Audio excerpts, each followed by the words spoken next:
Hello friends, मैं doctor नीलम आपका अपने चैनल स्टडी एंड रिसर्च में स्वागत करती हूँ। फ्रेंड्स, अभी हम स्टडी करने जा रहे हैं आंदोलन के उदय और विकास से संबंधित कुछ प्रश्नों पर। तो कुछ प्रश्न हम पहले ही सॉल्व कर चुके हैं और ये पार्ट 2 है। पार्ट 2 में भी हम कुल 30 क्वेश्चन सॉल्व करेंगे। तो चलिए देर इस तरह का वीडियो पसंद आता है तो लाइक शेयर सब्सक्राइब करें। सब्सक्राइब करने के बाद बेल आइकन की घंटी को जरूर प्रेस कर लें ताकि इस तरह का वीडियो जब भी अपलोड करूं उसका नोटिफिकेशन आपको आसानी से मिल सके। तो क्वेश्चन नंबर 30 तक हमने सॉल्व कर लिया था। आज हमें क्वेश्चन 31 से सॉल्व करना है। केंद्रीय असेंबली में बम फोड़ने में भगत सिंह का साथी कौन था? तो जो साथी था वो थे जतेंद्र नाथ दास। ऑप्शन डी हमारा यहाँ पे करेक्ट हो जाएगा। क्वेश्चन नंबर 32, निम्नलिखित में से कौन सा अंग्रेजी इंडियन नेशनल कांग्रेस का अध्यक्ष नहीं रहा? तो जो अध्यक्ष कभी नहीं बना था वो था A.O. ह्यूम, जबकि जॉर्ज ह्यूले, हेनरी कॉटन और एल्फ्रेड बेन ये सभी अध्यक्ष बन चुके हैं।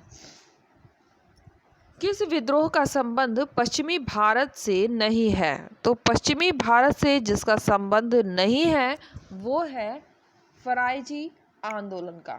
ऑप्शन सी हमारा यहाँ पे करेक्ट हो जाएगा। बाकी सभी का संबंध पश्चिमी भारत से है, जैसे कि भील विद्रोह, रमोसी विद्रोह और भगेरा विद्रोह। 1927 ईस्वी की बटलर कमेटी का उद्देश्य था। तो 1927 की बटलर कमेटी का उद्देश्य क्या रहा है? तो ये उद्देश्य था भारत सरकार व देसी रियासतों के बीच संबंधों की व्याख्या और स्पष्टीकरण करना।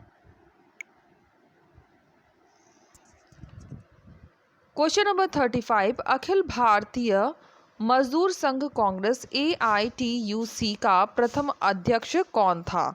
तो प्रथम अध्यक्ष था लाला लाजपत राय थे। ऑप्शन डी हमारा यहाँ पे करेक्ट हो जाएगा।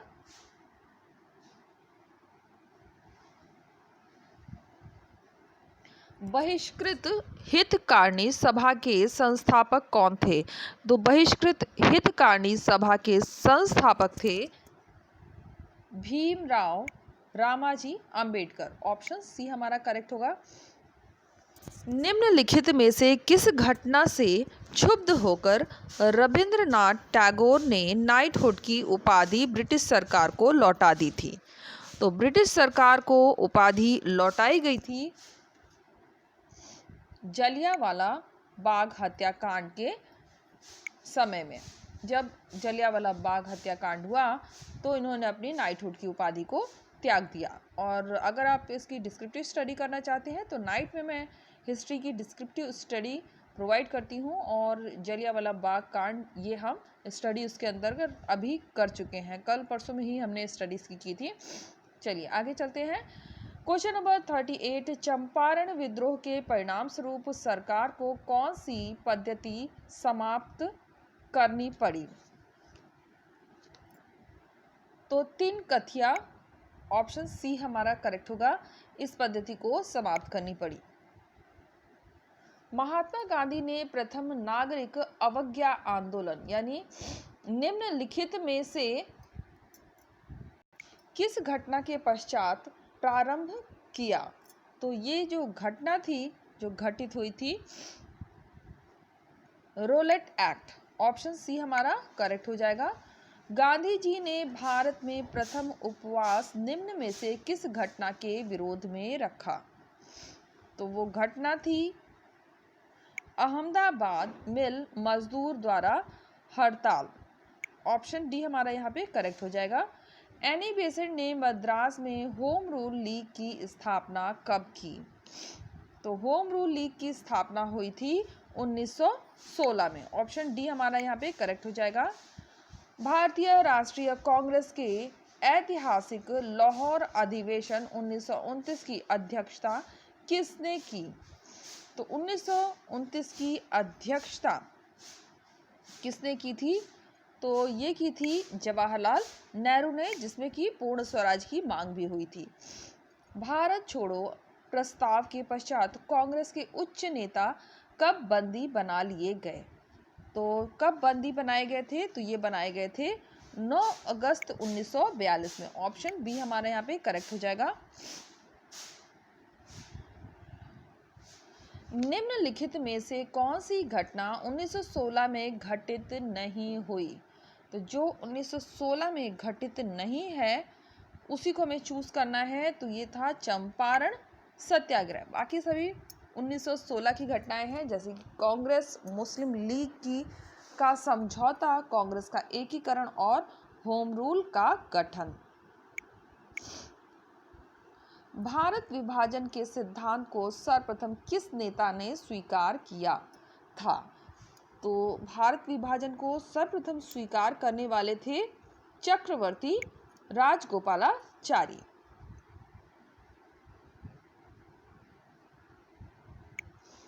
साइमन कमीशन के विरोध में प्रदर्शनकारियों पर पुलिस लाठीचार्ज में घायल होने के फलस्वरूप निम्नलिखित में से किस राष्ट्रवादी नेता की मृत्यु हुई? तो मृत्यु जो हुई थी वो हुई थी लाला लाजपत राय की। ऑप्शन सी हमारा यहाँ पे करेक्ट हो जाएगा। क्वेश्चन नंबर 47, 8 अगस्त 1942 ईस्वी को कांग्रेस के विशेष अधिवेशन में भारत छोड़ो आंदोलन के लिए प्रस्ताव पारित किया गया। यह अधिवेशन कहाँ आयोजित किया गया था? तो ये अधिवेशन आयोजित हुआ था बम्बई में। ऑप्शन सी हमारा यहाँ पे करेक्ट हो जाएगा। प्रेस पर सभी प्रतिबंध किसके समय में समाप्त किए गए? तो इसकी जो समाप्ति हुई है वो हुई है चार्ल्स मेटकॉफ के समय में। ऑप्शन सी हमारा यहाँ पे करेक्ट हो जाएगा। 1908 ईस्वी के 6 वर्ष के कारावास की सजा निम्न में से किस नेता को हुई? तो जो नेता था वो था बाल गंगाधर तिलक। 6 वर्ष की कारावास की सजा हुई थी बाल गंगाधर तिलक को। प्रथम विश्व युद्ध में सैनिक विप्लव की तैयारी की सूचना अंग्रेजों को देने वाला देशद्रोही कौन था? तो वो था कृपाल सिंह। ऑप्शन सी हमारा यहाँ पे करेक्ट हो जाएगा। लॉर्ड हार्डिंग पर बम फेंकने वाला क्रांतिकारी वीर कौन था? तो ये था रास बिहारी बोस। ऑप्शन सी हमारा यहाँ पे करेक्ट हो जाएगा। मुस्लिम लीग ने भारत विभाजन की मांग सबसे पहले कब की थी? भारत विभाजन की मांग की बात कर रहा है, तो ये सबसे पहले उठी थी 1940 में। भारत में होम रूल आंदोलन किसने चलाया? होम रूल आंदोलन चलाने वाले थे बाल गंगाधर तिलक और एनी बेसेंट। निम्नलिखित में से किस पत्रिका का प्रकाशन एनी बेसेंट ने किया? तो किस पत्रिका का प्रकाशन किया है? ये हो जाएगा कॉमनवेल्थ। ऑप्शन बी हमारा करेक्ट होगा। अगर आप इसकी डिस्क्रिप्टिव स्टडी करना चाहते हैं तो वो भी अवेलेबल है।